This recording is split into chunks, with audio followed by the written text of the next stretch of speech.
اعوذ باللہ من الشیطان اللعین الرجیم بسم اللہ الرحمن الرحیم الحمد للہ وکفا وسلام علی عبادہ الذین اصطفا.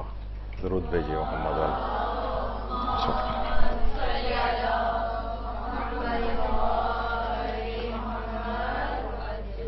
سب سے پہلے تو اب اپنی طرف سے اور آپ لوگوں کی طرف سے امام زمانہ علیہ السلام کی خدمت میں ان کی جدہ حضرت فاطمۃ الزہرا سلام اللہ علیہا کی تعزیت پیش کرتے ہیں.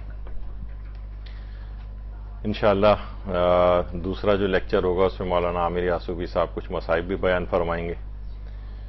تو ہم اپنے آج کے موضوع پر گفتگو شروع کرتے ہیں. عموماً آپ نے دیکھا ہوگا کہ ماں کی اہمیت تو بہت زیادہ معاشرے کے اندر بیان کی جاتی ہے، لیکن باپ کی اہمیت اور عظمت اس کو لوگ نہیں پہچانتے. اور والدین میں سے والد کی جتنی بے توقیری آج کل دیکھنے میں آ رہی ہے وہ بہت افسوسناک ہے.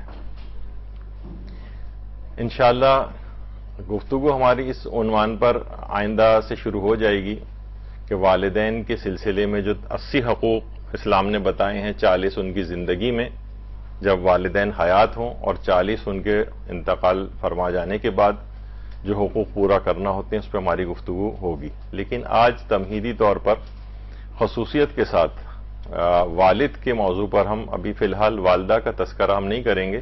انشاءاللہ جو والدین کے ساتھ جو گفتگو ہوگی اس میں والد اور والدہ کا دونوں کا تذکرہ آ جائے گا. لیکن جو چیز نیگلیکٹ کی جاتی ہے وہ باپ ہے.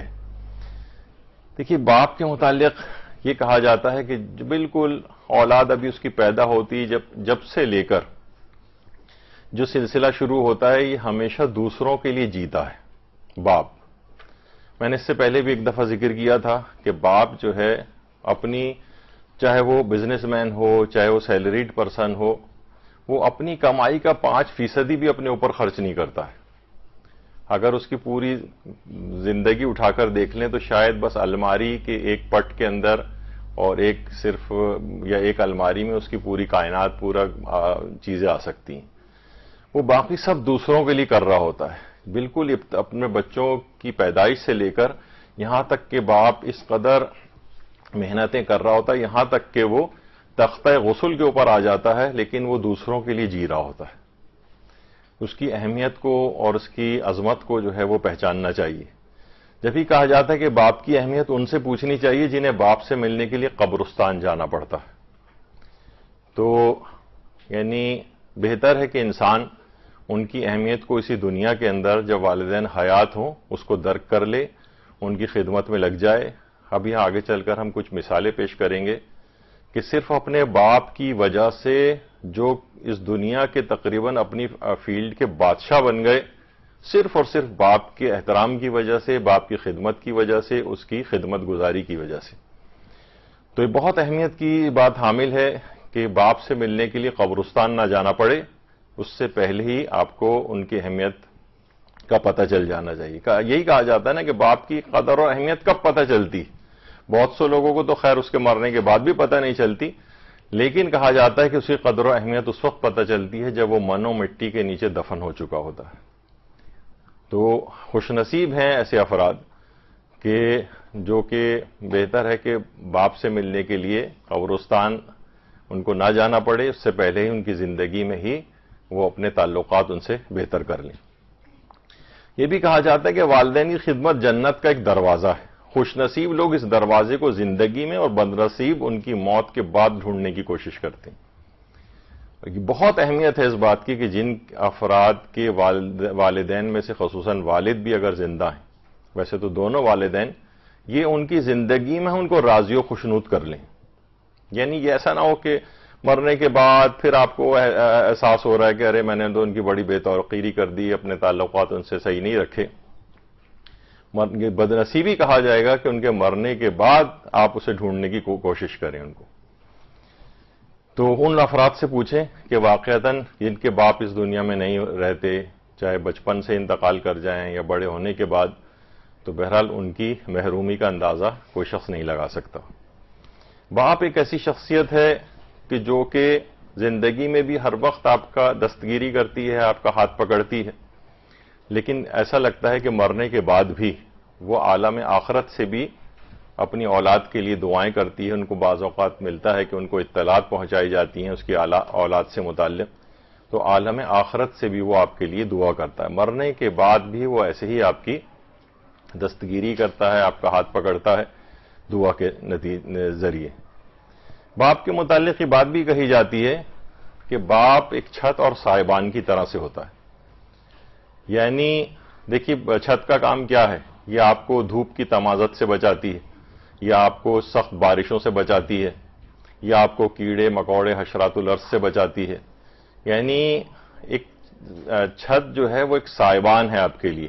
اگر کبھی کوئی سا آپ تصور کریں آپ کا گھر اور آپ کی چھت نہ ہو، وہاں پر کتنی ایسی روایات گزری ہیں کہ جب سادات کے اوپر مظالم کیے جاتے تھے تو بغیر چھت کے قید خانے ہوتے تھے. اس زمانے میں بارشیں، شدید ترین دھوپ، اس کے اندر ہی ان کو قید چھوڑ دیا جاتا تھا، کبھی کھولا ہی نہیں جاتا تھا.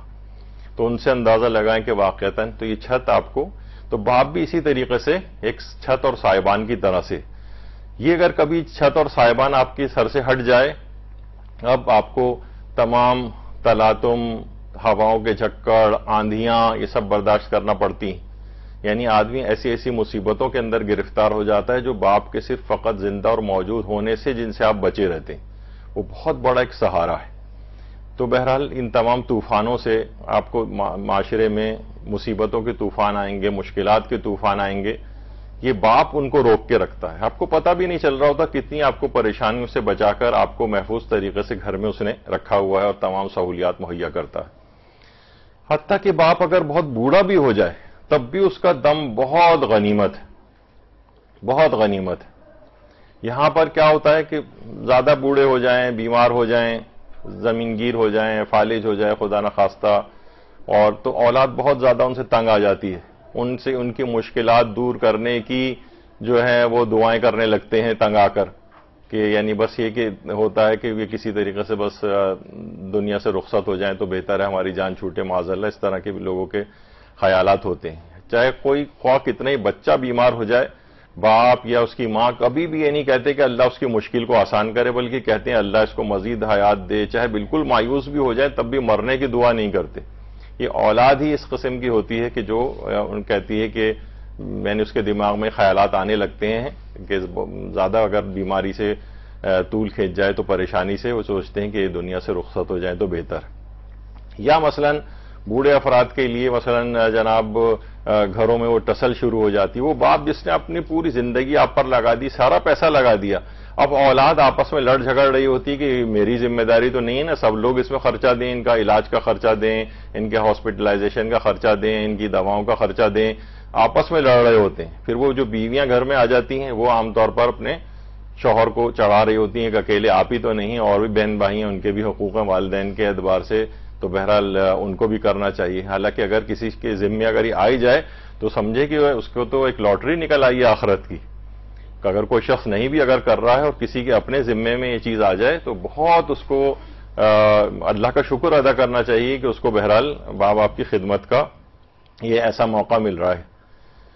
تو ان کا بڑا دم جو ہے وہ غنیمت ہوتا ہے. یہ اکیلے بستر پر لیٹے بھی رہیں نا، یعنی کچھ بھی نہ کریں تب بھی آپ کے لیے دعائیں کر رہے ہوتے ہیں. باپ دعا کر رہا ہوتا ہے آپ کے لیے. ابھی آگے چل کر ہم ذکر کریں گے کہ جیسے کہ روایتوں میں بھی آیا کہ پیغمبر اکرم صلی اللہ علیہ وآلہ وسلم فرماتے ہیں، اللہم صلی علی محمد وآل محمد، کہ والد کی دعا اولاد کے لیے اس طرح مستجاب ہوتی، اس طرح نبی کی دعا اپنی امت کے لیے ہوتی.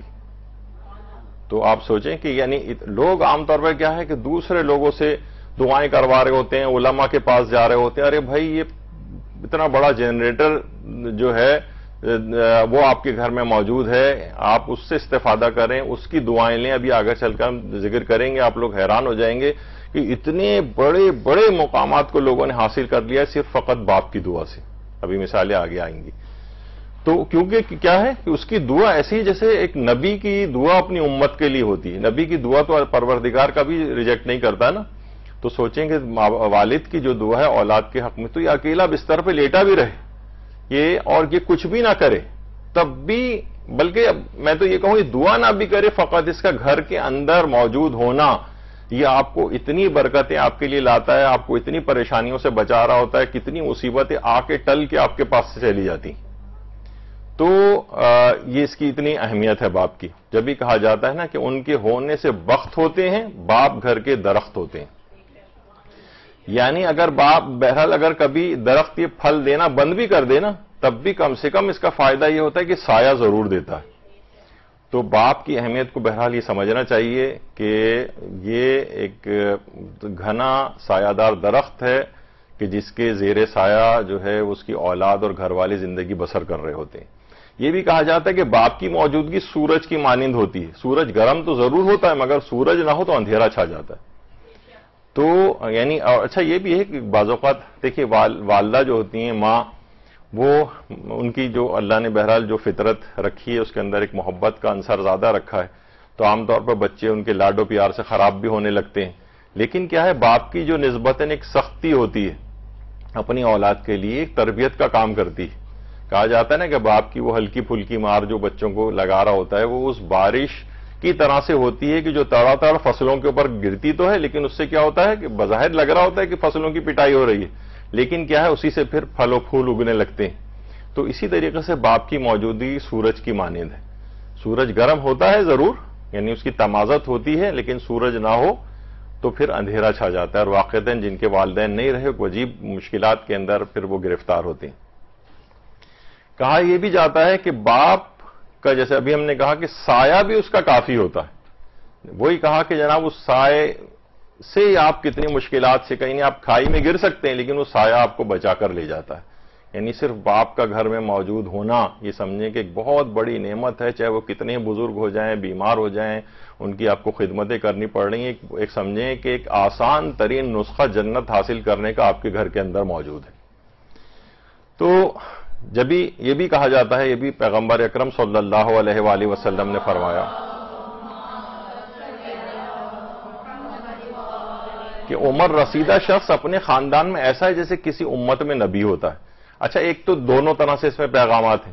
ایک تو یہ بھی ہے کہ باپ کو یہ بتایا جا رہا ہے کہ تمہارا کام فریضہ تم صرف ایک تماشائی کی طرح سے گھر میں بستر پہ پڑے رہنے کے لیے نہیں ہو، بلکہ ایک نبی جس طرح امر بالمعروف کر رہا ہوتا ہے، لوگوں کو ہر برائی سے بچا رہا ہوتا ہے، تمہارا فریضہ یہ ہے. اور دوسرے لوگوں کو پیغام یہ ہے کہ باپ کا اس طرح سے احترام کرو، اکرام کرو جیسے ایک نبی کا کیا جاتا ہے. تو یہ دونوں افراد کے لیے اس طرح کی تعبیر استعمال ہوئی ہے تاکہ یہ گھر والے بھی اس کو سمجھیں کہ اس کو کتنی اہمیت ہے اولاد، اور باپ بھی یہ سمجھے کہ میری اہمیت کس قدر زیادہ ہے، تو مجھے اپنے فریضے کو ادا کرنا ہے. یہ بھی کہا جاتا ہے کہ دیکھیے باپ میں رب کی دو خصوصیات ہوتی ہیں کہ رب میں کیا ہے کہ جتنی بھی اس کی آپ نافرمانی کر لیں، ایک تو وہ محبت کرنا نہیں چھوڑتا، اور دوسرا وہ رزق دینا نہیں چھوڑتا. باپ بھی بالکل ایسے ہی ہے. اولاد کتنی نافرمانی اس کی کر رہی ہوتی ہے، ایک تو وہ محبت کرنا نہیں چھوڑتا ہے اور دوسرا رزق دینا نہیں چھوڑتا. یہ نہیں کہتا کہ بس میں آج سے کھانا تمہارا بند کر دیا، آج سے میں نہیں. وہ اپنی نوازشیں ویسے ہی جاری رکھتا ہے جیسے پروردگار عالم اپنی مخلوق پر نوازش، چاہے وہ نافرمانی کیوں نہ ہو، دیتا رہتا ہے. ان کو کھانا نہیں روکتا، ان کی آسائشیں نہیں روکتا، اور ان سے محبت کرنا نہیں چھوڑتا. تو باپ میں اپنے رب کی اس طرح سے دو خصوصیات ہوتی ہیں. ہم نے دیکھا ہے کہ باپ جو ہیں، یہ دیکھیے چاہے باپ بہت غریب ہو، چاہے باپ بہت متوسط مالی اعتبار سے متوسط طبقے کا ہو، یا باپ بہت امیر کبیر ہو، کروڑ پتی ارب پتی کیوں نہ ہو، ہم نے ان تینوں مالی اعتبار سے بہت غریب، متوسط اور امیر سب باپوں کو اپنی اولادوں کے لیے پریشان ہوتے دیکھا ہے. ایسا نہیں ہے کہ یہ صرف غریب یا متوسط افراد کے لیے ہے، نہیں، ارب پتی بھی اگر ہے وہ بھی ایسے ہی پریشان اپنی اولاد کے لیے ہوتا ہے، ان کی فکر مندی اسے کر رہا ہوتا ہے. وہ چاہے بہت غریب بھی ہو. آپ کو میں نے ابھی جیسے ذکر کیا کہ جناب یہ مثلا مزدور بھی اگر ہے، غریب بھی اگر ہے، تو وہ ایسا نہیں جو اتنی زیادہ محنت کر رہا ہے خود کھانے کمانے کے لیے کر رہا ہے. وہ افراد جو اس کے گھر میں اتنے سارے موجود ہیں، یہ ان کے لیے کر رہا ہوتا ہے، بے انتہا تھک بھی رہا ہوتا ہے، یعنی لیکن پرواہ نہیں کر رہا ہوتا. اسے پتا ہے کہ مجھے اپنے گھر والوں کے لیے کما کر لے کر جانا ہے. اس کی اہمیت کا احساس کرنا چاہیے باپ کی. باپ کتنے، چاہے وہ سائیکل پہ اسکول لے جانے والا ہو، چاہے گاڑی میں چھوڑنے والا ہو، چاہے اور انتظامات کرنے والا ہو، بہرحال وہ اپنی اولاد کی تعلیم و تربیت کے لیے بھی اسی طرح سے ایسے ہی فکر مند ہوتا ہے. یہ دیکھیں موسموں کی پرواہ نہیں کرتا، اپنی نیند کو قربان کر رہا ہوتا ہے، اپنی بیٹیوں کو بچوں کو اس طرح سے چھوڑنے کے لیے جا رہا ہوتا ہے اسکول، اس کی اہمیت کا احساس کرنا چاہیے کہ باپ کیا ہے. کتنے باپ ایسے بھی ہیں بیچارے بیمار ہیں، آکسیجن سلنڈر لگا ہوا ہے، لیکن کمانے کے لیے نکل رہے، اپنی اولاد کے لیے، گھر والوں کے لیے وہ چیزیں ان کو لے کر آنی ہیں، انتظامات کرنا ہے. تو یہ اس لحاظ سے جب ہی کہا جاتا ہے کہ جیب میں پیسے ہونے کے باوجود بازار سے گزرتے ہوئے اپنی ذاتی خواہشات پوری نہ کرنے والا شخص کنجوس نہیں ہوتا بلکہ باپ ہوتا ہے. اس کی چیز بہت، اس کا بھی دل چاہتا ہے، انسان ہے کہ یہ چیزیں خریدے، اپنے لیے چیزیں خریدے، لیکن فوراً اس کے دماغ میں اپنے بچے آنے لگتے ہیں، اپنی چیزوں کو قربان کر رہا ہوتا ہے. وہ کنجوسی نہیں دکھا رہا ہوتا بلکہ آپ کے لیے وہ چیزیں سب چیز کر رہا ہوتا ہے. تو یہ واقعتاً بڑی باپ کی ایک عظیم اہمیت ہے. یہ بھی کہا جاتا ہے کہ جیب خالی ہو پھر بھی منع نہیں کرتا، باپ سے امیر انسان دیکھا نہیں میں نے. یعنی یہ کبھی منع نہیں کرتا ہے آپ کو.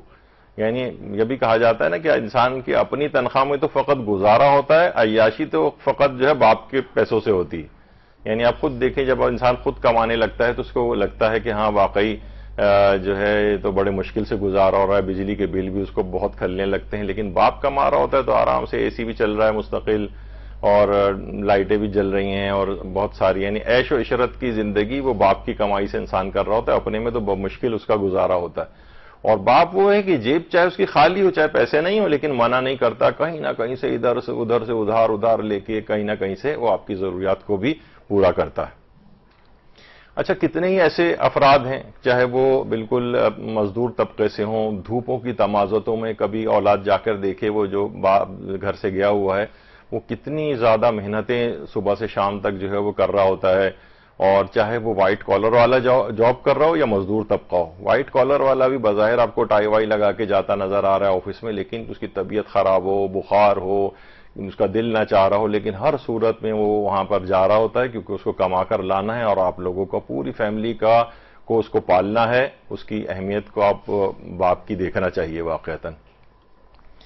حتیٰ کہ جو ظاہر ہے جب وہ جاتا ہے اپنی جاب والی جگہ پہ، ملازمت والی جگہ پہ، کاروبار والی جگہ پہ، لیکن ملازمت والی جگہ پہ خاص طور پر، تو اپنے باسز کی کتنی جھڑکیاں سن رہا ہوتا ہے، کتنا ذلیل ہو رہا ہوتا ہے ان کے ہاتھوں. لیکن وہ اس ذلت کو کیوں برداشت کر لیتا ہے؟ وہ افراد جن کو گھر کی چار دیواری میں چھوڑ کر آیا ہے تاکہ وہ لوگ وہاں پر عزت کے ساتھ رہ سکیں، وہ آپ لوگوں کی خاطر باہر کی ذلتوں کو اٹھاتا ہے. تو یہ بڑی اہمیت والی بات ہے. کتنے افراد ایسے ہیں کہ دیکھیے جو بیرون ملک جا رہے ہوتے ہیں، کتنا بڑا طبقہ ہے، اکیلے جا رہے ہوتے ہیں، سالہ سال واپس نہیں آ رہے ہوتے ہیں. کتنی چھوٹی چھوٹی جگہوں پہ اتنے سارے افراد کے ساتھ میجورٹی تو اسی طریقے سے رہ رہی ہوتی ہے نا. ہر کوئی تو اتنا لگزریس لائف نہیں اس کی ہوتی، وہاں پر جا کر کما رہے ہوتے ہیں. کتنی آپ ان کی دیکھیں سالہ سال تک وہاں سے، یعنی کن لوگ افراد کے لیے گئے ہوئے ہوتے ہیں اور یہ سب مشکلات اٹھا رہے ہوتے ہیں بیرون ملک جانے والے. انہیں پتا ہے کہ مثلاً گھر میں بوڑھے والدین کی جو ہے وہ دواؤں کے اخراجات ہیں، بچوں کی فیسیں ہیں، بیوی کے اخراجات ہیں، اور دیگر اس کے رشتہ دار ہیں، بہن بھائیوں کی تعلیم کے خرچے ہیں، اور بہنوں کی شادیاں کرنا ہیں. کتنے اور رشتہ دار بھی ایسے ہوتے ہیں، پھوپھیاں ہوتی ہیں، خالائیں ہوتی ہیں، اور اس طرح سے رشتہ دار ہوتے ہیں کہ جن کی کفالتیں بھی ان لوگوں کے ذمے ہوتی ہیں. تو وہ یہ تمام چیزوں کو کر رہا ہوتا ہے، اور وہ جا کے محنتیں وہاں پہ جا کر رہے ہوتے ہیں. اپنے لیے نہیں کر رہا ہوتا وہ اس وجہ سے. اور پھر بعد میں وہ جب آتے بھی ہیں تو اکثر ہم نے دیکھا ہے کہ جناب وہ ان کو یہ ہوتا ہے کہ باپ اگر آیا بھی ہے تو ان کو اولاد کو بعد میں وہ کھلنے لگتا ہے کہ ابا جو ہے واپس کب جائیں گے، اس کا انتظار کر رہے ہوتے ہیں. ظاہر ہے باپ ہے، وہ آتا ہے بے اعتدالیاں دیکھتا ہے تو روک ٹوک بھی کرتا ہے کبھی کبھار، تو وہ جو ہے وہ ان کو برا لگنے لگتا ہے. ان کی جو نگاہیں فقط اس سوٹ کیس تک ہوتی ہیں جو وہاں سے لے کر آتا ہے، وہ کیا ہمارے لیے لے کر آئے، اور اس کے بعد پھر باپ کے جانے کا انتظار شروع ہو جاتا ہے. کتنے افراد ایسے ہیں. ایک زمانہ تھا، مجھے اس لحاظ سے یاد پڑتا ہے کہ یہاں پر بہت ڈاکٹرز کی کلنگز شروع ہو گئی تھیں کراچی کے اندر، روزانہ دو تین ڈاکٹرز کو اس طرح سے. تو ظاہر ایک فقہی حکم کے اعتبار سے ہمارے استاد محترم بیرون ملک سے لاہور آئے ہوئے تھے، تو مجھے ان سے یہ معلوم کرنا تھا کہ کہیں شرعی اعتبار سے ملک چھوڑنا واجب تو نہیں ہو گیا ہے مجھ پر. تو میں ان سے ملاقات کے لیے لاہور گیا، وہاں سے ان کے سامنے ساری چیزیں رکھیں. تو بہرحال انہوں نے، ہمارے استاد محترم مولانا صادق حسن صاحب قبلہ، تو انہوں نے کہا کہ جو آپ نے صورتحال بتائی ہے اس میں تو تقریباً واجب جیسا ہی لگ رہا ہے. یہ تو بہرحال پھر میں یہاں سے دبئی چلا گیا، پھر وہاں جا کر 1 سال کے اندر اندر بہرحال حالات کچھ بہتر ہوئے، پھر وہاں سے واپس آیا. لیکن جو اس قیام کے دوران ظاہر ہے میں اکیلا گیا تھا، میں کارنش وغیرہ ہوتا تھا، وہاں بینچز پڑی ہوتی تھیں، وہاں پہ بیٹھے ہوئے افراد اتنی مایوسی اور یعنی اتنا کرب ان کے چہروں کے اوپر میں نوٹ کرتا تھا. کبھی کبھار کسی سے پوچھ بھی لیتے تو پتہ چلا کوئی 5 سال سے کوئی جو اپنے گھر نہیں گیا ہے، اپنے وطن نہیں گیا ہے، کوئی کسی کو 7 سال ہو گئے. وہ کہتے ہیں اگر ہم چھوڑ کر جائیں گے تو پتہ نہیں ہم جاب ہمیں دوبارہ ملے نہ ملے، ریپلیسمنٹ نہ ہو جائے ہماری. تو وہ جاتے ہی نہیں تھے اور اتنی اداسی کے ساتھ بیٹھ کر جو ہے وہ سمندر کو دیکھ رہے ہوتے تھے. تو یہ کیا ہے؟ یہ باپ ہے. یہ سارے جو ہے نا یہ اتنی پریشانیاں اور یہ سب کچھ اٹھا رہے ہوتے ہیں آپ کے اپنے خیال میں کہ وہ باپ ہے بڑا مزے سے جو ہے وہ گویا ان جگہوں کے اوپر ہے نہیں، وہ بے تحاشا ان کی محنتیں اور خدمات ہوتی ہیں. باپ دیکھیے وہ چاہتا ہے کہ آپ ہمیشہ، یعنی اس کے لیے اسے کتنی محنتیں کرنا پڑتی ہیں، وہ چاہتا ہے کہ آپ کامیابی، میرا بیٹا میری بیٹی یہ کامیابیاں حاصل کر لیں، بلکہ وہ یہ چاہتا ہے کہ اس سے بھی زیادہ آپ کامیاب ہو. دنیا کا واحد یہ شخص ہے جو چاہتا ہے کہ وہ اس کے اولاد اس سے زیادہ کامیاب ہو. مثلا اگر وہ ڈاکٹر ہے، وہ چاہتا ہے کہ میرا بیٹا مجھ سے بھی بڑا ڈاکٹر ہو جائے. میں عالم دین ہوں تو میرا بیٹا مجھ سے بھی بڑا عالم دین بن جائے. میں انجینئر ہوں تو میرا بیٹا مجھ سے بھی اوپر چلا جائے. اور اس کے لیے وہ تمام چیزیں پرووائڈ کر رہا ہوتا ہے، اس کو تمام آسانیاں مہیا کر رہا ہوتا ہے کہ بچہ اس کا آگے سے آگے بڑھتا چلا جائے. اور یہ بچہ ناہنجار یہ جب بڑا ہوتا ہے تو کہتا ہے آپ نے میرے لیے کیا کیا ہے؟ آپ نے کیا ہی کیا ہے ہمارے لیے. یعنی اس نے دیکھیے جو کچھ اس کے پاس تھا اس نے سب آپ پر لگا دیا ہے، اور آپ کہہ رہے ہیں کہ تم نے میرے لیے کیا کیا ہے. تو یہ بہرحال یہ اس قسم کے بھی جملے لوگوں سے سننے کو ملتے ہیں. یعنی اس نے دیکھیے ہر وہ چیز کر دی ہے، جو کچھ اس کے پاس تھا اس نے سارا آپ پر لگا دیا. کم تھا یا زیادہ تھا، جو بھی تھا وہ آپ کے اوپر اس نے لگا دیا. پھر بعد میں اولاد جو ہے نا اس قسم کی باتیں اس کو سننا پڑتی ہیں. عام طور پہ بیٹوں میں یہ دیکھا جاتا ہے کہ وہ خاص طور پر باپ سے دور بھاگتے ہیں. یعنی تھوڑا سا بڑا ہوتا جاتا ہے، جوان ہوتا جا رہا ہے، اب یہ اپنے باپ سے دور بھاگ رہا ہے. حالانکہ اس کو چاہیے، دیکھیے باپ کتنا ہی تھکا ہارا کیوں نہ آتا تھا، یعنی وہ ہمیشہ آتا تھا، آپ کو ٹائم دیتا تھا، آپ کو جو ہے کہانیاں سناتا ہے. کتنا ہی تھکا ہارا کیوں نہ آفس سے آئے، اپنے بچوں کو کہانیاں سنا رہا ہوتا ہے وہ.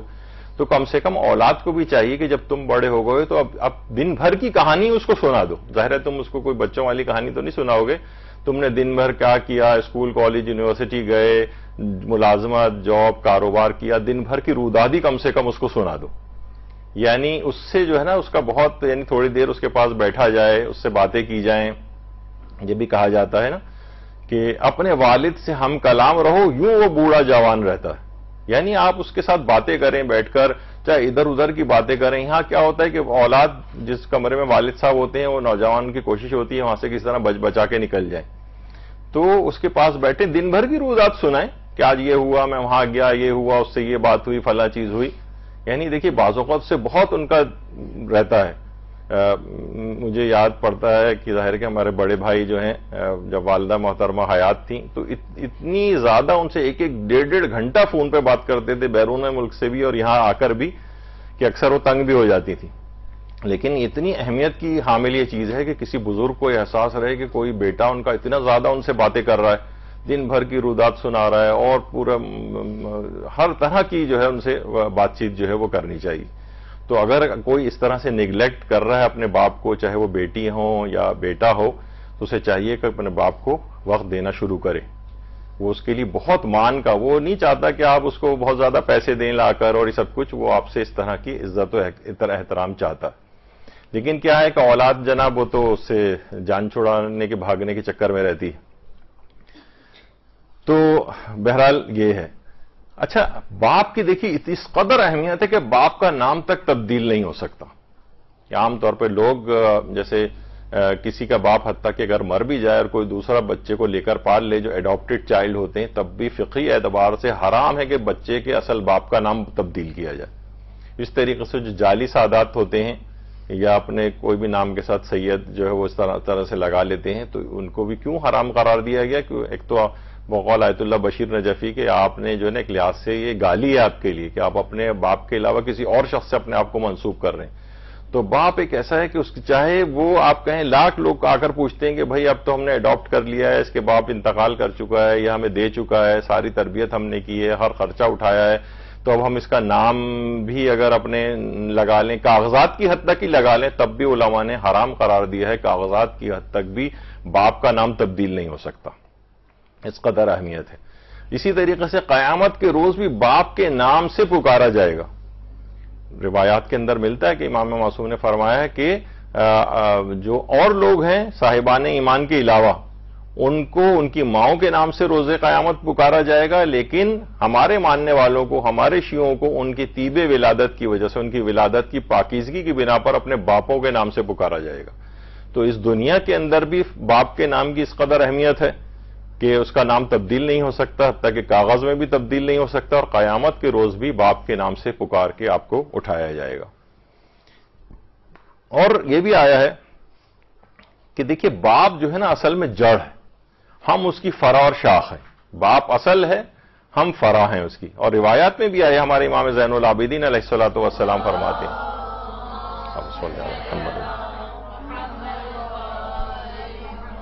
کہ تمہیں باپ کا حق جاننا چاہیے، تو جان لو کہ وہ تمہاری اصل ہے اور تم ان کی فرع ہو، اور یہ بھی جان لو اگر وہ نہ ہوتا تو تم بھی نہ ہوتے۔ بس جس وقت اپنے اندر ایسی نعمتیں دیکھ لو جس کو دیکھ کر تم خوش ہو جاتے ہو، تو سمجھ لو کہ وہ تمہارے باپ کی وجہ سے، اس پر خدا کی حمد کرو اور اتنا ہی اس کا شکر ادا کرو۔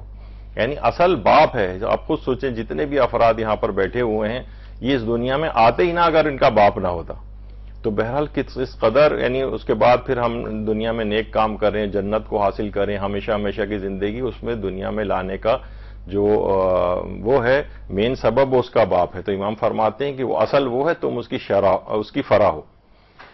صرف کہا جاتا ہے دنیا میں صرف 3 انسان تھے جن کے باپ نہیں تھے۔ ایک تو حضرت آدم کے باپ نہیں تھے، حضرت حوا کے باپ نہیں تھے، اور حضرت عیسیٰ کے باپ نہیں تھے۔ ان کے کوئی باپ نہیں تھے۔ صرف 3 افراد ایسے ہیں کہ جن کے کہا جاتا ہے کہ ان کے باپ نہیں تھے، لیکن اس کے علاوہ ہر شخص کا دنیا میں باپ ہے اور اس کے اس انداز سے حقوق ہیں۔ اور بیٹیوں کے اعتبار سے بھی کہا جاتا ہے باپ ایک ایسا درخت ہے جس کے سائے میں بیٹیاں راج کرتی ہیں۔ حقیقتاً ہے، یعنی شوہر کے گھر میں اس انداز سے نہیں ہوتا جتنا باپ کے ہاں ان کی جو ہے ایک اہمیت ہوتی ہے۔ اور چاہے باپ دیکھیے بہت زیادہ غریبی کیوں نہ ہو، وہ اس کے نزدیک بھی ایسے ہی ہے کہ جیسے شہزادیوں کی طرح سے وہ اس کو، اپنی بیٹی کو جو ہے وہ رکھتا ہے، چاہے وہ غریب ہو، متوسط ہو، کسی بھی طرح سے ہو۔ جب بھی پیغمبر اکرم صلی اللہ علیہ وآلہ وسلم فرماتے ہیں کہ باپ کی خوشنودی میں خدا کی خوشنودی ہے، اور خدا کی ناراضگی باپ کی ناراضگی میں۔ یعنی کس قدر، یعنی باپ اگر کسی کا ناراض ہے تو سمجھ جاؤ کہ تم سے خدا بھی ناراض ہے۔ باپ اگر تم سے خوش ہے تو یہ علامت ہے اس بات کی کہ اللہ بھی تم سے خوش ہے۔ تو باپ راضی ہو جاتا ہے تو اللہ بھی اس سے راضی ہو جاتا ہے۔ اور اب تو ہمارے یہاں اس طرح کے دن بھی بہت منائے جاتے ہیں نا، فادرز ڈے اور مدرز ڈے۔ بہرحال ٹھیک ہے، دن منانے میں ایسا کوئی شرعی مذائقہ نہیں ہے، لیکن بہرحال یہ کہ دیکھا جائے تو کوئی ایک مخصوص دن نہیں ہے۔ ان معاشروں کے اندر اس کو جہاں پہ پورے سال ماں باپ کو دیکھا تک نہیں جاتا ہے، انہوں نے ایک دن مقرر کر رکھا ہے۔ ہمارے لحاظ سے تو ہر دن ہمارا فادرز ڈے اور ہر دن ہمارا مدرز ڈے ہے، تو روزانہ ان کو ایسے ہی ایک جیسا ہی سلوک ان کے ساتھ ہوگا۔ یہ نہیں کہ بس وہ ایک، اب تو یہاں پر بھی اولڈ ہومز کھلنے لگے ہیں، لیکن یہ کہ یہ اس طرح کی میراثیں اس مغربی کولیبس جو ایک اخلاقی لحاظ سے معاشرے ہیں نا، وہاں کے لحاظ سے ہیں۔ لیکن یہاں پر ہے کہ یہاں پر تو ہر دن فادرز ڈے ہے اور دن مدرز ڈے ہے۔ دیکھیے باپ ایک ایسی شخصیت ہے جو اپنے جذبات کا زیادہ اظہار نہیں کرتا ہے۔ مثلا آپ اس کی بظاہر ہلکی سی پھلکی سخت گیری دیکھ رہی ہوتی ہیں، اس کی ڈانٹ ڈپٹ دیکھ رہی ہوتی ہیں، اس کا بہرحال ایک کسی حد تک ایک روب ہوتا ہے، اور وہ ماں کی طرح سے جذبات کا اظہار نہیں کرتا ہے۔ تو اس کے یہ معنی نہیں کہ اس کے اندر جذبات نہیں ہوتے ہیں۔ باپ کی ایک الگ ایک سائیکی ہے، اس کو سمجھنا چاہیے۔ لوگ عام طور پر جوان بھی سوچتے ہیں کہ بس یہ ایسی بیٹھے ہوئے ہیں ہمارے سامنے، نہیں، اس کے اندر بھی ایسی جذبات کا ایک تلاطم اس کے اندر ہوتا ہے، لیکن اس کی فطرت اس انداز کی ہوتی کہ جذبات کا زیادہ اظہار نہیں کرتا ہے۔ حتیٰ کہ باپ اپنی پریشانیاں اور الجھنیں بھی شیئر نہیں کرتا ہے۔ کتنی پریشانیاں اس کو آفس میں ہو رہی ہوتی ہیں، کتنی پریشانیاں ملازمت و کاروبار کے اندر ہو رہی ہوتی ہیں جہاں وہ باہر جا رہا ہوتا ہے، ان تمام الجھنوں پریشانیوں کو اپنے اندر رکھتا ہے۔ اور بعض اوقات دیکھیے یہ ہوتا بھی یہ ہے کہ عام طور پر اسی وجہ سے اگر ہم لائف ایکسپیکٹنسی دیکھیں نا، یعنی کوئی شرح اموات جو ہے، ایک تو لائف ایکسپیکٹنسی ایک ایٹ برتھ ہوتی ہے اور ایک ویسے ہوتی ہے کہ جب انسان پوری ایک زندگی گزارتا ہے. عام طور پر نوٹ یہ کیا گیا ہے کہ جیسے کہ مثلا پاکستان میں جو لائف ایکسپیکٹنسی ہے، مثلا اگر ہم 67 ایئرس رکھیں مردوں کے اعتبار سے، تو عورتوں کی 71 ایئرس ہے. تقریباً عام طور پر نوٹ یہ کیا گیا ہے کہ مرد حضرات جو ہیں وہ 5 سال پہلے عورتوں کی نسبت مر جاتے ہیں. تو اس کی بہت ساری وجوہات ہیں، تلاش کرنی چاہیے، لیکن شاید ایک وجہ یہ بھی ہو کہ اپنی اندر یہ بہت ساری پریشانیاں، گھٹن، اور وہ یہ اپنے آپ کو ایکسپریس نہیں کر پاتے. اور باپ کے متعلق یہ بھی بات کہی جاتی ہے کہ باپ روتے نہیں، یا کم سے کم سامنے نہیں روتے ہیں اپنی اولاد کے. انہیں پتا ہے کہ اگر ہم ان کے سامنے روئے تو میری جو فیملی ہے ان کے حوصلے ٹوٹ جائیں گے. یہ اپنے آپ کو کمپوز کر کے رکھتے ہیں، یا اپنے آپ کو ذرا سخت بنا کے رکھتے ہیں، لیکن اندر سے تو یہ اس طرح سے جذبات کا اظہار نہیں کرتے. تو عام طور پر آپ دیکھتے ہیں فیملیز کے اندر بھی کہ باپ پہلے مر جاتے ہیں، مائیں عموماً بعد میں مرتی ہیں. تو عموماً آن این ایوریج جو پاکستان کے اندر جو خاص طور پر تقریباً 5 سال کا ایک ڈفرنس ہے، عورتوں کی 5 سال عمر جو ہے وہ مردوں کی نسبت زیادہ ہوتی. تو ان کا یہی ہے کہ اپنے ایموشنز کو اب وہ رو بھی لیتی ہیں، اپنے آپ کو اسٹیم آؤٹ بھی کر لیتی ہیں. باپ عام طور پر اس طرح سے اپنے جذبات کا اظہار نہیں کرتے، سب لوگوں کے سامنے نہیں روتے، اپنے آپ کو کمپوز کر کے رکھتے ہیں. تو یہ ان کا اس لحاظ سے احساس کرنا چاہیے اور زیادہ. اور اگر کسی نے واقعتاً باپ کو رلا دیا، دیکھیے عام طور پر تو باپ روتے نہیں ہیں، لیکن اگر اولاد نے اپنی نافرمانیوں کے، بدزبانیوں کے ذریعے باپ کو رلایا اور ان کی آنکھوں سے آنسو آ گئے، تو سمجھ جائیے کہ آپ کی بربادی کا آغاز ہو گیا. یعنی اگر آپ کی وجہ سے، ہماری وجہ سے اگر ایسا ہوا ہے تو یہ بہت خطرناک بات ہے. باپ کے متعلق یہ بات بھی کہی جاتی ہے کہ باپ کی بددعا کی اثر پذیری بہت زیادہ ہے. کچھ سیانے افراد اور حکما کہتے ہیں کہ عام طور پر ماں اگر 10 مرتبہ بھی بددعا کرے تو اللہ اس کو قبول نہیں کرتا، جذباتی ہے، اس کی فطرت میں جذبات رکھے گئے. لیکن باپ ویسے تو بددعا نہیں کرتا، لیکن اگر اس نے بددعا کر دی تو فقط ایک بددعا بھی بہت کافی ہو جاتی آپ کی بربادی کے لیے. تو بہرحال خدا نہ کرے کہ کوئی اس طرح کے اس میں گرفتار ہو اور باپ کو اس قدر اذیت پہنچائے کہ باپ اس کے لیے بددعا کرے، اس کی ایک دفعہ کی بددعا بھی قبول ہو جاتی. تو باپ کی اس لحاظ سے بددعا کی اثر پذیری بھی جو ہے وہ بہت زیادہ ہے. دیکھیے بڑھاپے میں ان کو اپنی اولاد کی اسی قدر ضرورت ہوتی جس قدر جب آپ بچے تھے تو آپ کو اپنے باپ کی ضرورت تھی، آپ کو اپنی ماں کی ضرورت تھی. والدین کی اسی طرح سے ضرورت اولاد کو جس قدر ہوتی اسی قدر بڑھاپے میں والد کو یا والدین کو اپنی اولاد کی ضرورت ہوتی. وہ بھی اب اسی ایج میں چلے گئے ہیں. اب وہ ہے کہ مثلا جب آپ خود چھوٹے ہوتے ہیں، آپ 10 دفعہ بھی ان سے کوئی چیز دریافت کرتے ہیں، آپ کو سمجھ نہیں آ رہی ہوتی تو باپ 10 دفعہ آپ کو بڑی خوش دلی کے ساتھ خوش ہو کر آپ کو بار بار وہ ایک ہی چیز بتا رہا ہوتا ہے. اور یہاں یہ ہوتا ہے بوڑھا ہو گیا، ذرا اس کا نسیان ہو گیا اور وہ ایک سے دوسری دفعہ کوئی چیز پوچھ لے تو اولاد چیخ کر کہتی ہے سنا ہی نہیں دیتا آپ کو، کتنی دفعہ آپ کو بات بتا چکے ہیں. تو یہ دیکھیے یہ باپ میں اور اس میں اولاد میں اس طرح کا ہی فرق آ جاتا ہے. تو بڑھاپے میں ان کی ضرورتوں کا احساس کرنا چاہیے. اللہ سب کو اس مرحلے میں لے کر جاتا ہے، آپ کو بھی لے کر جائے گا، ہم سب کو بھی لے کر جائے گا. تو ان بڑھاپے کی ضروریات اور ان چیزوں کو جو ہے وہ دیکھنا چاہیے اولاد کو. اچھا باپ جو ہے عام طور پر بیٹے جیسے بڑے ہوتے جاتے ہیں نا ان سے ڈرنا شروع کر دیتے ہیں. کتنے افراد دیکھیے ایسے ہیں، ایک 75 سال کے ایک بزرگ مالی لحاظ سے کافی پریشان تھے. تو میں نے ان سے کہا کہ بیٹے کی آپ کی تنخواہ کتنی؟ تو کہہ رہے ہیں آپ یقین جانیے مجھے اس سے تنخواہ پوچھتے ہوئے بھی ڈر لگتا ہے، ڈرتا ہوں میں اس سے. کتنے ایسے والدین ہیں کہ جناب وہ کہتے ہیں کہ ایک بوڑھے والد کا میں نے سنا تھا کہ جن کو یہاں پر کینسر ہو گیا تھا تو وہ کہتے تھے میرے بیٹے جو بیرون ملک میں ہے اس کو بتاؤ مت کہ مجھے کینسر کی بیماری ہو گئی، ورنہ وہ سارا پیسہ یہاں پر میرے علاج میں اس کا محنت سے کمایا ہوا لگ جائے گا. یعنی اس طرح وہ اولاد کے متعلق جو ہے وہ سوچ رہے ہوتے ہیں. بہت سے جو باپ ہوتے ہیں، جوائنٹ فیملی سسٹم ہے، بچوں کی شادی لڑکوں کی ہو گئی ہیں، بہویں آ گئی ہیں مثلا، ان کے کمروں کے سامنے سے نہیں گزرتے کہ کہیں میرے بچوں کی پرائیویسی سے متاثر نہ ہو، کچھ آواز جائے گی باہر ہوگا. یعنی باپ جو ہے اس انداز سے بیٹوں سے ڈرنے لگتے ہیں. اور اولاد کے لیے کہا جاتا ہے کہ سب سے خطرناک مرحلہ وہی ہوتا ہے کہ جب باپ آپ کو آپ کے ڈر کی وجہ سے کہ آپ ان سے بد کلامی کریں گے یا کریں گی تو وہ آپ کو کہنا سننا چھوڑ دیں. دیکھیے باپ کی اہمیت ایک الگ ہے، اس کی فوراً اولاد بھڑک جاتی ہے، ذرا سا اس نے کوئی آپ کو سمجھانے کی کوشش کی ایک دم سے اولاد چیخنے لگتی ہے، اپنے آپ کو بڑا عقل کل سمجھ رہی ہوتی ہے۔ یہ جو اتنا جہاندیدہ شخص ہے 60 70 75 سال کا، پوری دنیا دیکھے ہوئے، وہ بہت ساری چیزیں اس کے تجربات وہ آپ کو بتا رہا ہوتا ہے، لیکن اولاد اپنے آپ ہی کو عقل کل سمجھ رہی ہوتی ہے۔ تو باپ یا اولاد کے لیے سب سے خطرناک مرحلہ یہ ہے کہ وہ خاموش ہو جائے باپ، اور آپ کو کہنا سننا چھوڑ دے، بس آپ کی بربادی کا آغاز بھی وہاں سے ہو جاتا ہے۔ تو بہرحال یہ بہت خطرناک مرحلہ ہے، ان کی باتوں کو بہت توجہ سے سننا چاہیے۔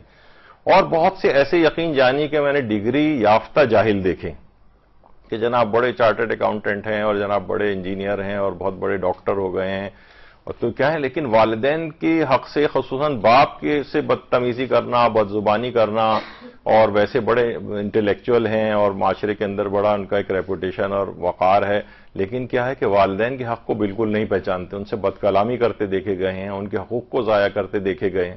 ان کو کہا جاتا ہے ڈگری یافتہ جاہل، یعنی بظاہر ان کے پاس کاغذ کے پرزے آ گئے ہیں، کچھ ان کے اوپر مہرے وغیرہ لگی ہوئی ہیں، لیکن اصل میں یہ ان کی سند یافتہ جاہل ہیں یہ لوگ، یعنی ان کو جہالت کی اپنی، اور نہ یہ باپ کے حقوق سے، ماں کے حقوق سے یہ لوگ واقف ہوتے۔ تو عام طور پہ ویسے تو اب بیٹیوں کے سلسلے میں کچھ شکایات آنے لگی ہیں، لیکن بہرحال والدین کے حق میں بیٹیاں دیکھیے بیٹوں سے زیادہ بہتر نظر آتی ہیں، بیٹوں سے زیادہ بہتر نظر آتی ہیں بیٹیاں۔ اور کہا جاتا ہے نا کہ عربی کہاوت بھی، اگر یوسف علیہ السلام کی کوئی بہن ہوتی تو کبھی انہیں کنویں میں چھوڑ کے واپس نہ آتی۔ یہ بھائیوں نے دیکھی اس طرح سے ان کے ساتھ سلوک کیا، یعنی عربی کہاوت کے طور پر آ گیا کہ کبھی بھی بیٹیاں کم سے کم اس قسم کا سلوک جو ہے وہ نہیں کر رہی ہوتی، بہنیں ہمیشہ بھائیوں کے ساتھ زیادہ بہتر سلوک کر رہی ہوتی ہیں، قربانیاں بھی زیادہ دے رہی ہوتی ہیں۔ جب بھی کہا جاتا ہے نا کہ اگر بیٹیاں نہ ہوتی تو باپوں کے جنازے سناٹوں میں اٹھائے جاتے، کوئی رونے والا نہیں ہوتا۔ یہاں تک کہ یہی وجہ ہے کہ ہم دیکھتے ہیں کہ ہمارے چھٹے امام جعفر صادق علیہ السلام فرماتے ہیں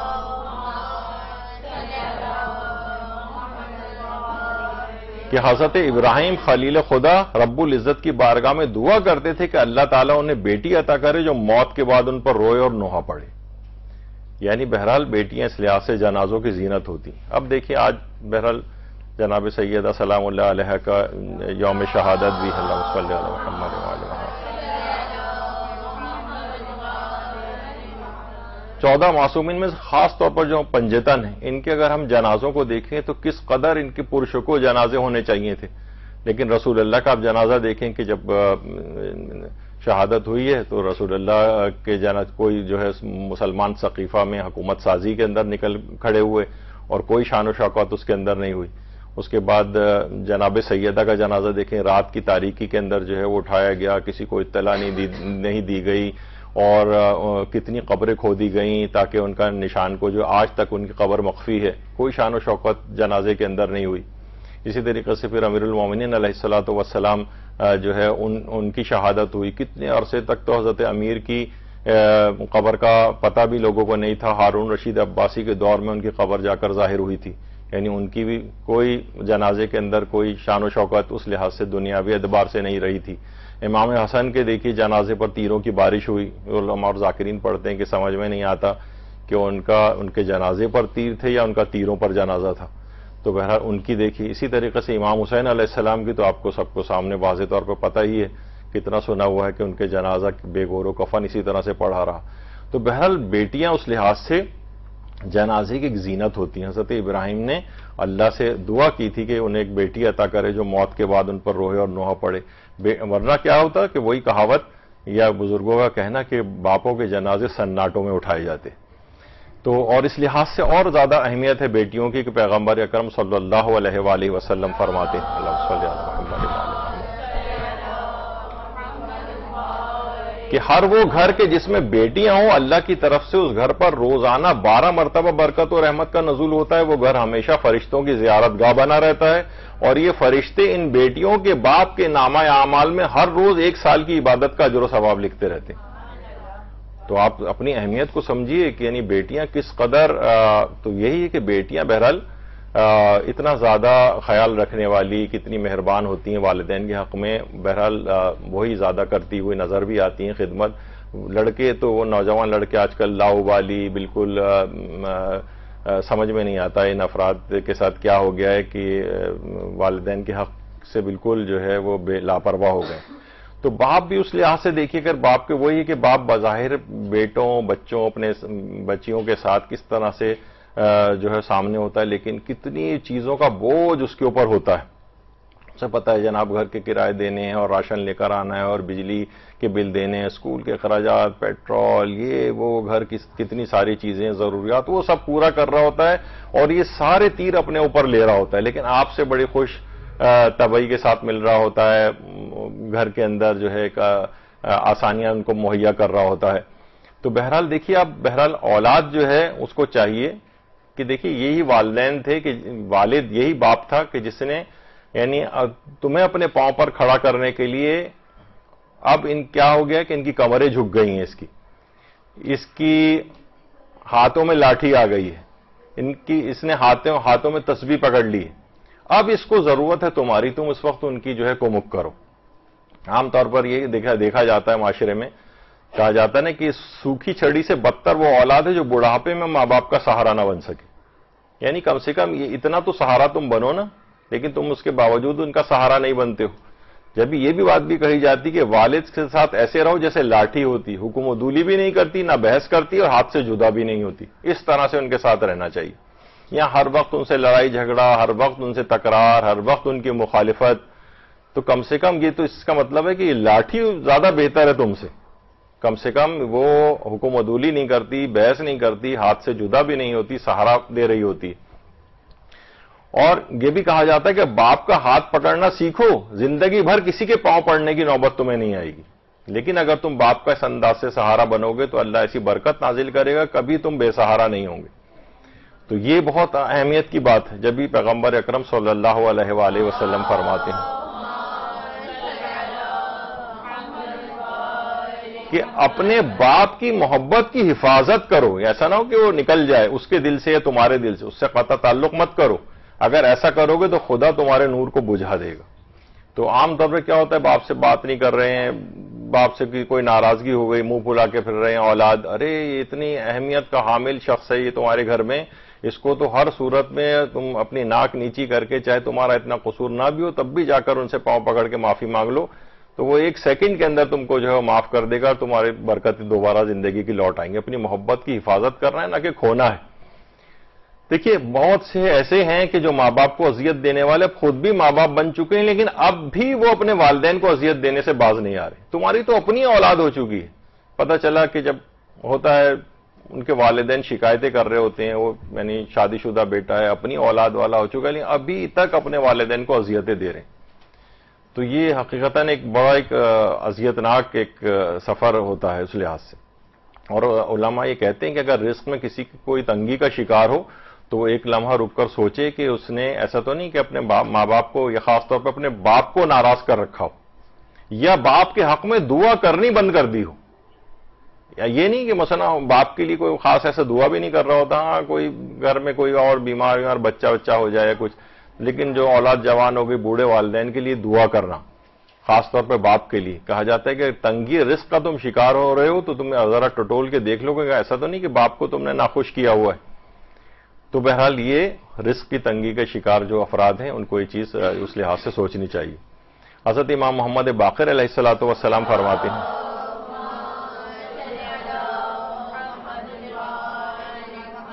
کہ امام زین العابدین علیہ السلام نے ایک شخص کو دیکھا جو اپنے بیٹے کے ساتھ جا رہا تھا. اللہم صلی علی محمد وعلی محمد. وہ بے ادب بیٹا اپنے باپ کے ہاتھ کا سہارا لیے ہوئے تھا. امام نے اس بے ادب بیٹے پر اتنے ناراض ہوئے کہ ساری عمر اس سے پھر بات نہیں کی. یعنی وہ صرف باپ کا سہارا لے کے چل رہا تھا. اچھا اب اس میں ایک تو یہ والا سہارا، دوسرا وہ افراد بھی اس کے اندر آ جاتے ہیں کہ جو ہمیشہ مالی بوجھ بھی باپ کے اوپر ڈال کے رکھتے ہیں. باپ بیچارہ جو ہے 60-65 سال کا ہو گیا، 70 سال کا ہو گیا، ابھی تک اس کو جو ہے نا وہ بیچارہ کمانے کے لیے جا رہا ہے، یہ اس کے گھر میں ساتھ رہ رہے ہیں، وہی بجلیوں کے بل بھر رہا ہے، وہی سب کچھ کر رہا ہے. تو یہ جوان جو ہیں یہ اپنے بوڑھے والدین کے اوپر بوجھ بنے ہوئے ہیں.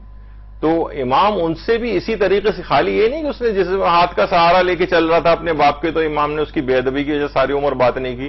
یہ جو مالی بوجھ والدین کے اوپر ڈال دیتے ہیں یعنی اپنا تم اپنے پاؤں پر کھڑے ہو، زیادہ محنت کرو، زیادہ اپنے وقت کو لگاؤ، ان کو ضروریات پوری کرنے سے ان کو گھر میں بٹھاؤ، ان کے آرام کے دن آ گئے، پتہ چلا یہ اولاد ہی ان کے اوپر جو ہے گردن پر سوار رہتی ہے، انہی اوپر اپنے سارے بوجھ ڈال کے رکھتی ہے، بلکہ اپنی اولادوں کے بوجھ، حتیٰ کہ ان کے اپنے بچوں کی فیسیں بھی جو ہے وہ دادا بھر رہا ہوتا ہے۔ تو یہ کس قسم کی جو ہے وہ تھنکنگ ہے جو نوجوانوں کو سمجھانا چاہیے کہ باپ کے اوپر تم بوجھ کم کرو گے۔ اگر امام آج موجود ہو تمہارے سامنے تو تم سے ایسے ہی ناراضگی کا اظہار کریں، ساری عمر تم سے بات نہیں کریں ہو۔ تو بہرحال اس انداز سے تو یہ جو باپ ہے، دیکھیے یہ اس کے پاس بڑے تجربات، تم کتنے چھوٹے سے تھے اور اس سے لے کر یہ تم کو پالتا پالتا حد تک اس کے چہرے پر جھریاں آ گئی ہیں، سب کچھ ہو گیا ہے، اور اس نے اپنی پوری زندگی تمہارے لیے لگا دی، تو تمہیں کس قدر اس کا خیال رکھنا چاہیے۔ کہا جاتا ہے نا کہ اس نے تم کو شہزادوں کی طرح سے رکھا ہے بچپن میں، تو بڑھاپے میں تم ان کو بادشاہوں کی طرح سے رکھو۔ یعنی اس نے کیونکہ شہزادہ بنا کے رکھا، تم ان کو بادشاہ بنا کے رکھو۔ یہ اصل دیکھا جائے تو یہ اس طرح انداز سے ہونا چاہیے۔ اچھا، اس میں بہت سے لوگ، میں اس سوال کا جواب ابھی نہیں دوں گا، جو ہماری اگلی گفتگو آئیں گی اس میں یہ بات آئے گی کہ بہت سے لوگ فوراً دماغوں میں تصور لاتے ہیں کہ بھئی ہمارے بھی تو دیکھیں ابا اس قسم کے ہیں، ان کے نقائص گنوا رہے ہوتے ہیں، وہ دیکھیں اس طرح کے ہیں، وہ مار پیٹ کر رہے ہوتے ہیں، وہ امی کو بھی مار رہے ہوتے ہیں، بہت سارے، یہ سب ایسے نہیں ہوتے لیکن چند ایک ایسے بھی، یعنی کچھ نہ کچھ برے والدین کی مثالیں لا کر وہ گفتگو کو جو ہے وہ کاؤنٹر کرنے کی کوشش کرتے ہیں۔ اس کے جواب انشاءاللہ ہم اگلی نشست میں دیں گے کہ ان والدین کے ساتھ جو خود اپنی بہت ساری چیزیں، اپنے فرائض ادا نہیں کرتے، ان کے ساتھ سلوک کیسا ہونا چاہیے، وہ انشاءاللہ اگلی گفتگو میں آئے گا۔ تو امام فرماتے ہیں حضرت امیر المومنین علی ابن ابی طالب علیہ الصلوۃ والسلام کہ اپنے باپ کا خیال رکھو، تمہاری اولاد تمہارا خیال رکھے گی۔ کہا جاتا ہے نا کہ یعنی اپنے والدین کے ساتھ سلوک جو ہے وہ ایک ایسی کہانی ہے جو آپ کی اولاد آپ کو پڑھ کر سناتی، جو لکھتے آپ ہیں پڑھ کر سناتی ہے آپ کی اولاد، یعنی جیسا سلوک آپ اپنے والدین کے ساتھ کریں گے، پھر ویسے آپ نے ان کو بے توقیری کے ساتھ رکھا، ان کی بے عزتی کرتے رہے، یہی آپ کو مکافاتی عمل ہوگا، یہ آپ کی اولاد جو اس کے لیے آپ دن اور رات ایک کیے ہوئے ہیں نا، یہ آپ کے ساتھ خود ایسے ہی سلوک کرے گی۔ کتنی اس کی ابھی آگے چل جو نیکسٹ ہماری گفتگو آئے گی اس میں مثالیں بھی اس کی آئیں گی۔ تو اب بہرحال یہ کہ جیسا خیال رکھیں گے ویسے ہی آپ کے ساتھ، آپ چاہتے ہیں کہ آپ کی اولاد آپ کا بہت اچھا خیال رکھے، تو آپ بھی اپنے والدین، خاص طور پر والد کے ساتھ، جس پر آج ہماری گفتگو ہو رہی ہے، جن کے متعلق ان کا خصوصیت کے ساتھ خیال رکھیں۔ دیکھیے ہر کامیاب جوان کے پیچھے، جو آج بڑا کامیاب ہو گیا ہے، بڑا ڈاکٹر ہو گیا ہے، بڑا انجینئر ہو گیا ہے، بڑے عہدے کے اوپر چلا گیا ہے، اس کے پیچھے اس کے والدین کی، خاص طور پر باپ کی جھلسی ہوئی جوانی ہوتی۔ یہ بھی کہا جاتا ہے نا کہ ماں جو ہے چولہے کے سامنے جلتی ہے، باپ دھوپ میں جلتا ہے، تب کہیں جا کر اولاد پلتی۔ یعنی یہ پوری زندگیاں آپ کے لیے لگا کے رکھی ہوئی ہوتی ہیں انہوں نے، پھر یہ جا کر یہ جوان کامیاب آپ کو نظر آتا ہے۔ ان سب کے پیچھے یہ ہے، اور آپ ان کو جو ہے وہ کہہ رہے ہوتے ہیں کہ آپ نے ہمارے لیے کیا کیا، انہوں نے اپنی پوری جوانی جھلسا دی آپ کے پیچھے۔ جیسے میں نے کہا کہ ہاتھوں میں لاٹھیاں آ گئی ہیں، کمریں جھک گئی ہیں، تسبیحاں ہاتھوں میں پکڑ لی ہیں، سب تمہارے لیے کرتے ہوئے تو آ رہے تھے، کون سا اس نے اپنے لیے کچھ کیا۔ باپ کے لیے کہا جاتا ہے کہ سب سے زیادہ قربانی دینے والا واقعتاً لوگ احساس نہیں کر رہے ہوتے ہیں کہ لیکن یہ باپ ہی ہے کہ وہ چاہتا ہے کہ اپنے سارے پینس اپنے اوپر لے لیتا ہے، ساری مشکلات اپنے اوپر لیتا ہے، لیکن چاہتا ہے کہ اس کی اولاد کامیاب ہو جائے، اس کا فیوچر بن جائے۔ کتنے والدین ایسے ہیں کہ جناب قرضے لے رہے ہوتے ہیں اپنے بچوں کی فیسیں، حتیٰ کہ جناب پروفیشنل کالجز اور اس تک کی فیسیں جو ہے باپ ادھر ادھر سے کلیکٹ کر رہا ہوتا ہے، صدقہ خیرات لوگوں کو جمع کرتے ہم نے دیکھا ہے، اپنی عزت نفس کو جو ہے مجروح کر کے اور لوگوں سے تقاضا کر رہا ہوتا ہے کہ بیٹے کے اپنے سیمسٹر کی فیس بھرنی ہے مجھے۔ تو فیوچر کے لیے اس قدر والد جو ہے وہ کر رہا ہوتا ہے۔ اچھا، باپ کی دیکھیے مختلف میراث تو لوگ مالی میراث تو حاصل کر رہے ہوتے ہیں، لیکن باپ کی بہت خوش قسمتی ہے کہ جو اس کی اور کوئی مثلا علمی میراث ہے، مثلا کوئی اگر عالم دین ہے تو اب اولاد جو ہے بجائے کہ عالم دین بنے اور آگے کی طرف اس علمی میراث کو لے کر جائے، وہ ادھر ادھر مختلف اور فیلڈز کے اندر جانے لگتے ہیں۔ مثلا کیا باپ نے کوئی کاروبار اسٹیبلش کیا ہے، اب اولاد کہتی نہیں باپ کے کاروبار میں ہم نہیں جا رہے، حالانکہ اسٹیبلش کر کے وہ دے رہا ہے آپ کو، لیکن وہ کہیں اور جانے لگتے ہیں کہ فلاں جگہ جا کر ہم جاب کریں گے۔ ارے بھائی اسٹیبلش بزنس کو چھوڑ کے تم کہیں اور ادھر ادھر کہاں جا رہے ہو؟ تو باپ کی ایک علمی میراث بھی ہے، باپ کی خوش قسمتی ہے کہ اس کی علمی میراث کو کوئی اس کا بیٹا آگے بڑھائے یا اس کی اولاد آگے بڑھائے۔ دیکھیے اب مثلا آیت اللہ سیستانی، ایک تو خود آیت اللہ سیستانی کے دادا بھی جو ہے وہ بھی کتنے بڑے عالم دین تھے، ان کے والد کتنے بڑے عالم دین تھے، پھر آیت اللہ سیستانی تو مرجع وقت ہیں، ان کے بیٹے جو نیچے ہیں رضا اور باقر جو ہیں یہ دونوں خود مجتہد ہو چکے ہیں، اور ان کے جو پوتے ہیں یہ بھی درس خارج کے اندر جو اس وقت بیٹھ رہے ہیں، اور پڑ پوتوں کی اب باری آ رہی ہے. کیا ہے؟ علمی میراث آگے بڑھتی جا رہی ہے.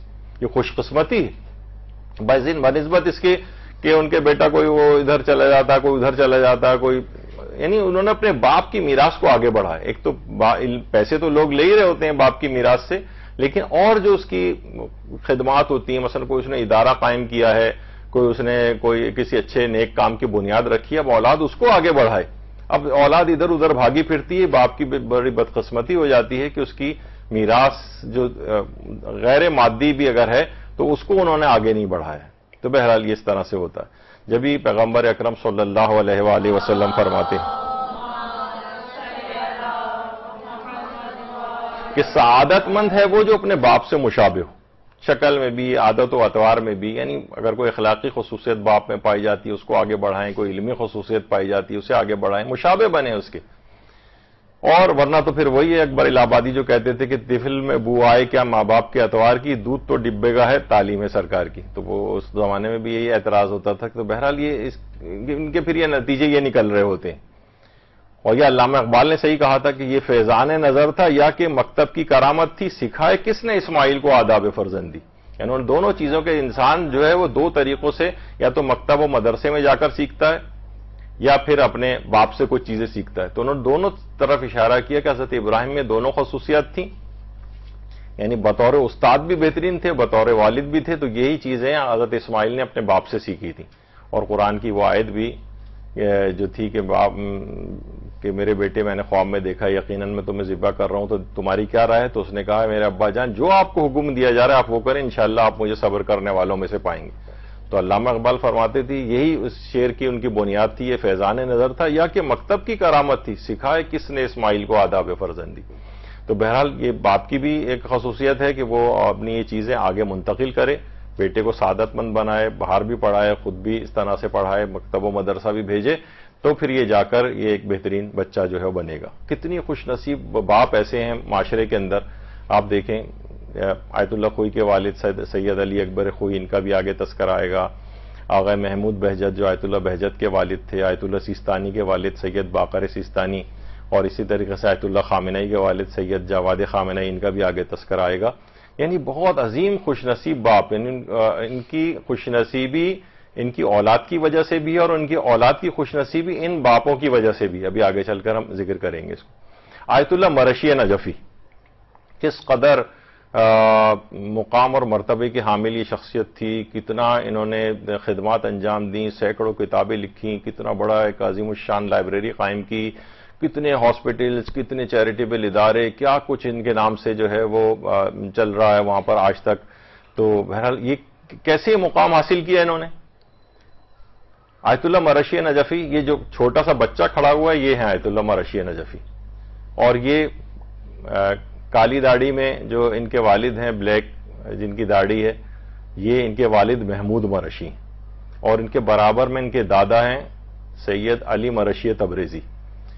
تو ان کے ساتھ یہ تصویر. تو خود اتنا بڑا کہتے تھے آیت اللہ مرشی نجفی، یہ جو اتنا میری توفیقات آپ دیکھ رہے ہیں، یعنی اتنا کام کہ اگر ہم وہ صرف ان کا کام یہاں پر بیان کریں تو آپ لوگ حیران اور پریشان ہو جائیں گے کہ اس قدر اس شخص نے جو ہے وہ اس بچے نے جو بعد میں اتنے بڑے علمی مقام تک پہنچا. وہی کہتے ہیں کہ یہ فقط اور فقط میرے باپ کی دعا کی وجہ سے.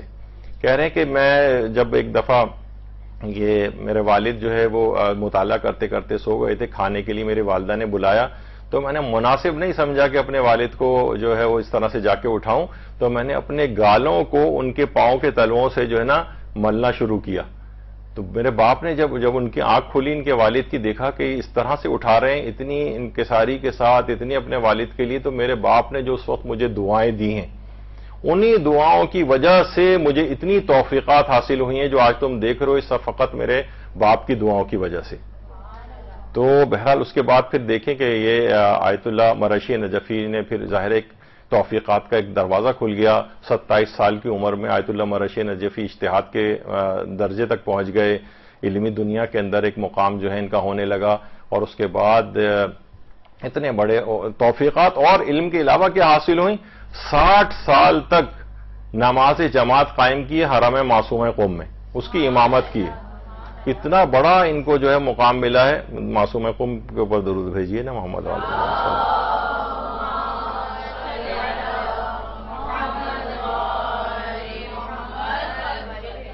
کہتے تھے کہ میں نماز شب کے وقت سے بھی پہلے دروازے کھلنے سے بھی پہلے آ کر بیٹھ جاتا تھا. 60 سال تک اقامہ نماز جماعت کیا ہے وہاں پر آیت اللہ مرشی نجفی نے. عید الفطر کی بھی جو نماز پڑھاتے تھے حرم معصومہ میں, اتنی بڑی جماعت ہوتی تھی جس کی امامت آیت اللہ مرشی نجفی کرتے تھے.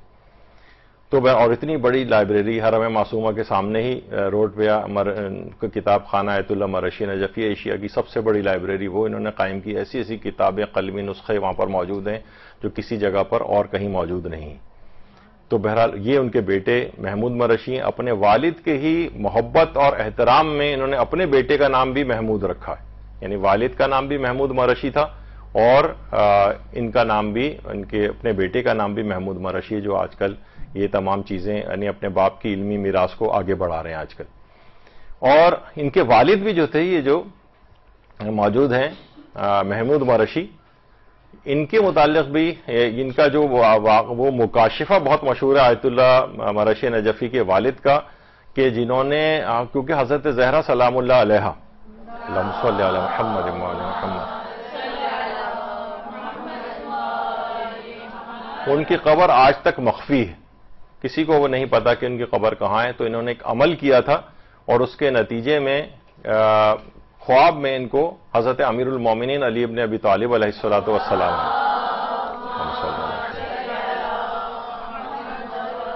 آیت اللہ مرشی نے اس واقعے کو خود بیان کیا تھا, جو برصغیر نور کے نام سے جو ان کی شرح احوال ہے زندگی کی, ساری داستانیں اس میں ہیں, اس کتاب کے اندر یہ واقعہ ہے. تو ان کے والد جو تھے محمود مرشی, تو خواب میں حضرت امیر کو انہوں نے دیکھا اور تو کہا کہ کیا کام ہے. تو انہوں نے کہا کہ میں چاہتا ہوں کہ مجھے حضرت زہرا کی قبر کا آپ پتہ بتا دیں. انہوں نے کہا اس کے لیے تم کیا کرنا, کیوں پتہ چلانا چاہتے ہو. کہا میں چاہتا ہوں کہ ان کی وہاں جا کر یعنی بہرحال ان کی قبر سے فیوز و برکات کو حاصل کروں. تو کہا کہ کیونکہ حضرت زہرا کی وصیت تھی تو میں ان کی قبر تو نہیں تمہیں بتا سکتا, لیکن بہرحال یہ کہ ان کی تمام عظمت و جلالت حضرت معصومہ قم کو عطا کر دی گئی ہے. اب تم اگر کوئی بھی چیز, کوئی بھی فیوز و برکات حضرت زہرا حاصل کرنا چاہو تو معصومہ قم کی قبر سے حاصل کر سکتے ہو. اللہم صلی علی محمد وعلی محمد. تو والد بھی اس قدر جو ہے عظمت کے مقام کے حامل تھے.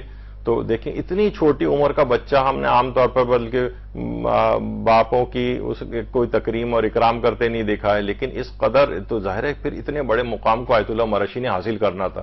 وہ کہتے تھے جتنی توفیقات تم دیکھ رہے ہو اس وقت میری جو مجھے حاصل ہیں, جتنے کام میں نے دین اور دنیا کے اندر کیے ہیں, وہ سب کی سب میرے اس باپ کی دعا کا نتیجہ ہے. اس دعا کو خاص طور پر جب میں اپنے گالوں کو ان کے پاؤں سے رگڑ رہا تھا, ان کی آنکھ کھلی, اس وقت جو انہوں نے مجھے دعائیں دی, میں سمجھتا ہوں کہ آج انہی دعاؤں کی وجہ سے میں اس مقام تک پہنچا ہوں. آیت اللہ خوئی, آیت اللہ سید ابو القاسم الموسوی الخوئی, یعنی یہ علمی ببر شیر جو آپ کو بیٹھا ہوا نظر آ رہا ہے. حقیقت آج تک آیت اللہ صادق روحانی فرماتے تھے, ان کا بھی کچھ عرصے پہلے انتقال ہوا, وہ کہتے تھے غیبت کبریٰ سے لے کر آج تک آیت اللہ خوئی سے بڑھ کر کوئی عالم نہیں گزرا ہے. یہ اتنا بڑا مقام, یہ ایسے زبردست کنگ کیسے ہو گئے یہ لوگ. آیت اللہ خوئی کے متعلق بھی یہ بات کہی جاتی ہے کہ اس قدر, یعنی جس قدر ابھی بھی جتنے مراجع کی کہکشاں آپ کو نظر آتی ہے, تقریباً سارے آیت اللہ خوئی کے شاگرد, یعنی ایک عام عالم نہیں بلکہ ان کے شاگرد بھی سب کے سب مجتہدین اور یہاں تک کہ مراجع تقلید بن گئے. یعنی یہ کتنی بڑی تو اتنی بڑی توفیق. زعیم حوزہ علمیہ ان کو کہا جاتا ہے. پورے حوزہ علمیہ کی زعامت, زعیم کا ایک لفظ جو ہے کہ اصطلاح ایک ہے, وہ آیت اللہ خوئی کے لیے کہی جاتی. اور اس قدر علمی کام, اس قدر علمی کام. ان کے متعلق بھی کہا جاتا ہے کہ ان کے والد جو سید علی اکبر خوئی تھے, جو ان کے برابر میں ایک بزرگ بیٹھے ہوئے ہیں, ان کے والد آیت اللہ خوئی کے, اس قدر ان کا احترام کرتے تھے اپنے والد کا، اس قدر احترام کہ جس کی وجہ سے ان کو یہ توفیق جو ہے وہ حاصل ہوئی کہ اتنے بڑے مقام تک پہنچے۔ اور ابھی آپ نے دیا آیت اللہ خوئی ان کی اولاد، میں نے ہم نے کہا نا ابھی کہ علمی میراث اپنے اولاد بچوں اور اس کے اندر بھی جانی چاہیے، تو واقعتاً ہمارے علماء یہ اس طرح سے کہ اپنی اس میراث کو بھی آگے بڑھاتے ہیں۔ تو بہرحال اس کے بعد یعنی آیت اللہ خوئی نے ابتدائی جوانی سے بہت ہی کم عمری میں آیت اللہ خوئی بھی جو ہے وہ درجہ اجتہاد تک پہنچ گئے تھے۔ اور یہ جو برابر میں جو بچہ بیٹھا ہوا آپ کو نظر آ رہا ہے الٹے ہاتھ پہ، یہ آیت اللہ سیستانی، ابھی داڑھی بھی نہیں نکلی